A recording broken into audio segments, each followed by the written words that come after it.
अस्सलामुअलैकुम दोस्तों, मैं फिर से हाज़िर हूँ आपकी खिदमत में एक नई कहानी लेकर। मग़रिब का वक्त था। हर तरफ मग़रिब की अज़ानों की सदाएं गूंज रही थी। वो अभी नहा कर निकली थी और मग़रिब के वक्त वो खुले बालों को लिए गैलरी में आ गई थी। ये जून का महीना था, सख्त गर्मियाँ थी, हर तरफ हब्स का माहौल था।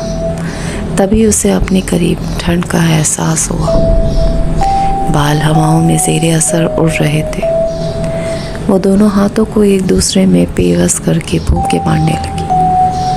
ठंड जैसे पसलियों में घुस रही थी। इसकी कानों की लौएं सख्त गर्म हो गई कि उसे इस चीज़ का एहसास होने लगा। तभी ज़ोर से किसी कुत्ते के भौंकने की आवाज़ आ रही थी। निम्रा ने नीचे झांका तो वो इनके घर की तरफ ही देखकर भौंक रहा था। उफ, एक तो इतनी ठंड पता नहीं कैसे शुरू हो गई है और ऊपर से ये कुत्ता किस कदर का भौंक रहा है। वो उसे भगाना चाह रही थी मगर वो इधर ही देखकर ज़ोर ज़ोर से भौंक रहा था। भाई, इस कुत्ते को पता नहीं क्या हो गया। निम्रा बीबी, ये जंगल है, ये तो सब हो गए ही, उनको सारा करो। वो खुद से ही गुफ्तगू कर रही थी। वो कुत्ते मियाँ, यहाँ क्या नज़र आ रहा है? वो थोड़ा ऊपर होकर हाथ हिलाकर ज़ोर से बोली। तभी उसे अपने करीब किसी की सरगोशियाँ सुनाई दी। मैं नज़र आ रहा हूँ।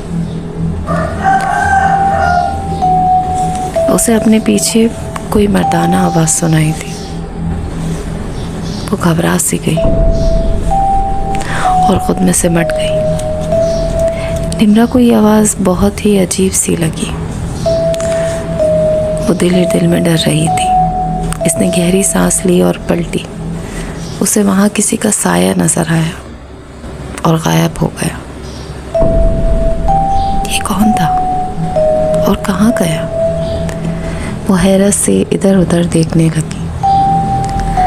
तभी उल्फत बेगम की आवाज़ पर वो सोचों से बाहर निकली, जो उसके कमरे में मौजूद इसे चीख चीख कर पुकार रही थी। निम्रा ने सर पर हाथ मारा। अब तो खैर नहीं। वो बड़बड़ाई और फिर नज़र दौड़ाकर वो अंदर की जानिब बढ़ गई।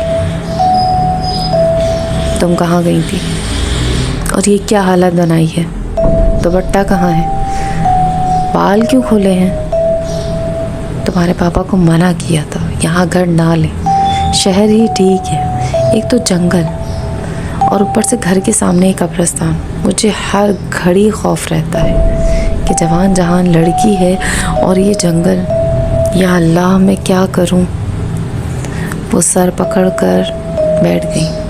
अरे अम्मी, रिलैक्स, कहीं नहीं गई थी, यहीं गैलरी में थी, इसने तहम्मुल से कहा, जबकि उल्फत बेगम ने सर झटके से उठाया। तुम मग़रिब के वक्त इस हालत में गैलरी में थी।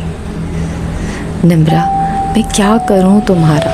तुम्हें कब अक्ल आएगी लड़की? इन्होंने अपना माथा पीटा और निम्रा को भी वो वाक़या याद आ गया। वो अभी तक घबराई हुई थी। अपनी अम्मी की हालत ये देखकर अपने साथ होने वाला वाक़या बताना इसने बेहतर नहीं समझा और ख़ामोश हो गई और ये सब बात के लिए छोड़ दिया। अरे अम्मी, अब नहीं जाऊंगी, आप खुश हो जाएं। वो इनके सामने घुटनों के बल बैठते हुए मोहब्बत से कहने लगी। पक्का? इन्हें खदशा सा हुआ। जी अम्मी, पक्का। उसने इनका माथा चूमा और वो पुरसुकून होकर चली गई। निम्रा ने गहरी सांस ली और चलती हुई साइड टेबल तक आई और दराज से ताला चाबी निकाली और गैलरी के दरवाजे को ताला लगा दिया और चाबी वापस दराज में रख कर पुरसुकून होकर सो गई। मगर वो ये नहीं जानती थी कि एक नई मुसीबत उसकी मुंतज़िर है। सुबह का सूरज निकला तो सब बेदार हो गए थे। वो तैयार होकर नीचे आई तो नौकरानी टेबल पर नाश्ता सजा रही थी। निम्रा ने खामोशी से नाश्ता किया। अम्मी, मैं ज़रा बाहर जा रही हूँ, थोड़ी देर में आ जाऊँगी। निम्रा ने उल्फत बेगम से कहा। उन्होंने इसको घूरा। अरे अम्मी, कहीं नहीं जाऊंगी। वो इन्हें मुतमईन करके तेज़ी से निकल गई, कहीं अम्मी रोक ना लें। उसने अपना कैमरा उठाया और जंगल की तरफ चल दी। वो जानवरों की तस्वीरें बना रही थी तो उसे वहाँ एक सियाह रंग का बिल्ला नजर आया जो दर्द से कर्रा रहा था। निम्रा को उसे देखकर बहुत अफसोस हुआ। इसने पहले इसकी 2-3 तस्वीरें निकाली और फिर उसे उठाकर घर की जानिब रवाना हो गई।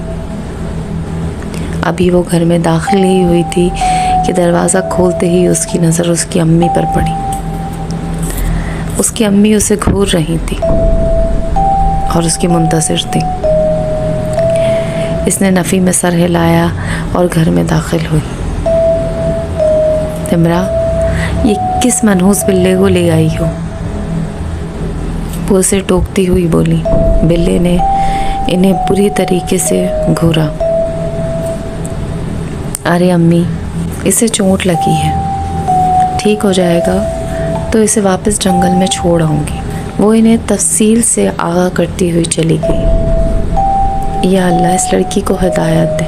न जाने क्यों मेरे दिल में हौल उठ रहे हैं, जैसे ज़रूर कुछ गलत होने वाला है। निम्रा एक खूबसूरत और जवान लड़की थी जिसे देखकर सबके मुंह से तारीफ़ी कलमात ही निकलते थे। इसीलिए उल्फत बेगम परेशान रहती थी। ऊपर से इसकी मशकूक हरकतें इन्हें और परेशानी में मुब्तला करती थी। निम्रा के अब्बू तो पुलिस में होने की वजह से 2-2, 3-3 दिन घर से बाहर ही रहते हैं। वो इस बिल्ले को लिए कमरे में आ गई और इसका बैंडेज करके इसे सोफे पर डाल दिया। वो बस इसे ही देखे जा रहा था। बिल्ला फौरन उठा और गैलरी में पहुंचकर उछलने लगा। निम्रा ने मुस्कुराकर इसे देखा और दराज से चाबी निकालकर गैलरी का दरवाज़ा खोल दिया। और हैरत की बात, इसके दरवाज़ा खोलने के बाद वो वहाँ से हटकर इसके बराबर में सो गया। इसकी हरकतें जैसे किसी इंसान की तरह थी। वो एकदम चौंक सी गई, लेकिन अपना वहम समझकर सर झटक दिया कि एक बिल्ला क्या इंसान होगा। मगर ये बिल्ला मुझसे डर क्यों नहीं रहा? वो सोच में पड़ गई थी, कहीं अम्मी का शक सही तो नहीं। वो परेशानी से सोचने लगी। उसे कुछ समझ नहीं आ रहा था ये क्या हो रहा है। उफ, मैं कुछ ज़्यादा ही सोच रही हूँ। वो सर झटक कर रह गई। वो लाउंज में बैठी तस्वीरें देख रही थी। तभी उसकी आंखें फटी की फटी रह गई। उसके हाथों में लर्जिश पैदा हो गई। ये कैसे हो सकता है? वो लड़खड़ाती आवाज़ में बोली। दिल ज़ोर ज़ोर से धड़कने लगा। चेहरे पर पसीने की नन्ही नन्ही बूंदें नुमायां हो गई। सब जानवरों की तस्वीरें ठीक ठाक थी, मगर 2 तस्वीरें जो बिल्कुल खाली थी, इसमें कोई जानवर ना था। ऐसे कैसे हो सकता है? इसमें उस बिल्ली की तस्वीरें नहीं हैं और ये दोनों पिक्चर्स में तो कोई भी नहीं है। उसने गहरी सांस ली और तेज़ी से अपने कमरे की जानिब बढ़ी, जहाँ वो बिल्ला गैलरी की दीवार पर मज़े से बैठा था और सामने पड़ा गोश्त का टुकड़ा जाहिलों की तरह खा रहा था, जो किसी इंसान नुमा गोश्त की तरह था। निम्रा को इससे खौफ आने लगा। बिल्ले के मुंह पर खून लगा हुआ था। इसकी ब्लू आंखें सुर्ख हो रही थी और पंजे के नोकीले नाखून भी सुर्ख हो रहे थे। ये तो एक फितरी बात थी, लेकिन इसका अंदाज बहे जा रहाना था, जैसे कोई जंगली खा रहा हो। निम्रा की तो जान फना होने लगी। वो अपना वजूद घसीटते हुए गैलरी में आई। बिल्ले को जैसे ही किसी के आने का एहसास हुआ, इसकी हर चीज़ नॉर्मल होने लगी। गोश्त का टुकड़ा गायब हो गया था, इसके पंजों का खून आहिस्ता आहिस्ता मिटना शुरू हो चुका था। मुंह पर लगा खून भी साफ हो चुका था। और जब निम्रा ने इसकी आंखें देखी तो वो वापस नीली हो गई थी।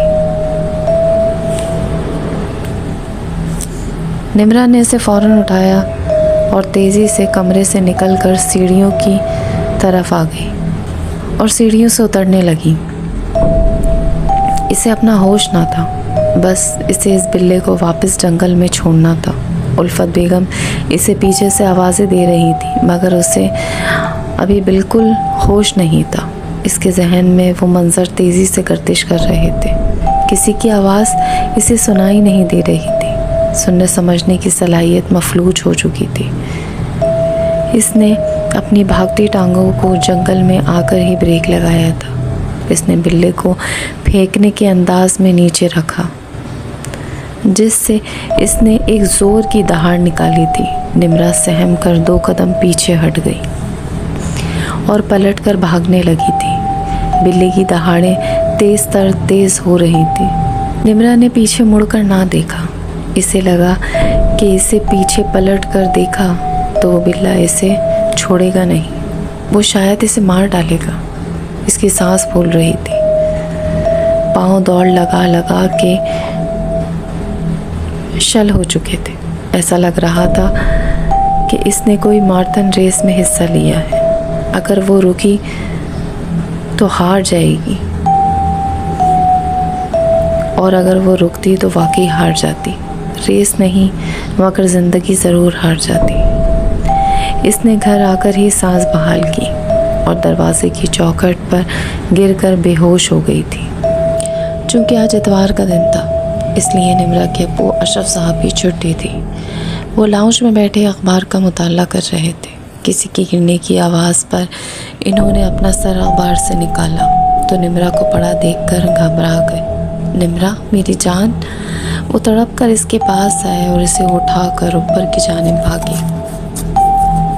उल्फत बेगम जो इनकी चीखो पुकार सुन रही थी, खुद भी तेज़ी से ऊपर की जानिब बढ़ी और सामने निम्रा को बेसुध देखकर इनके हाथ पांव फूल गए। निम्रा मेरी बच्ची, क्या हुआ? वो इसके सिरहाने बैठकर इसका गाल थपथपाने लगी। अशरफ, क्या हुआ हमारी बच्ची को? वो रो रही थी। मैंने डॉक्टर को कॉल की है। उल्फत, हमारी बच्ची को कुछ नहीं होगा, वो इनको हौसला देते हुए बोले। हालांकि वो खुद अपनी इकलौती लगते जिगर को देखकर बहुत डर गए थे। थोड़ी देर में डॉक्टर आ गया। क्या हुआ डॉक्टर, मेरी बच्ची को? कुछ नहीं, इनको टेंशन की वजह से नर्वस ब्रेकडाउन हो गया था, कोई मसला नहीं है। मैंने इन्हें सुकून आवर इंजेक्शन दिया है, अभी वो सो रही हैं। थोड़ी देर के बाद होश में आ जाएंगी। आप ये दवाइयाँ खिला दें, इंशाल्लाह बेहतर हो जाएंगी। इन्होंने नुस्खा इनकी तरफ बढ़ाया। शुक्रिया डॉक्टर, आइए मैं आपको बाहर तक छोड़ दूँ। इन्होंने नुस्खा थामा और इन्हें छोड़ने बाहर की जानिब आ गए। डॉक्टर चले गए तो वो ख़ुद भी दवाइयाँ लेने चले गए। उम्मीद करते हैं कि आपको यहाँ तक की स्टोरी काफ़ी पसंद आई हो। अब आप मुझे जल्दी जल्दी कमेंट्स करके बताइए कि आने वाले पार्ट में निम्रा के साथ क्या होगा। अल्लाह हाफ़िज़।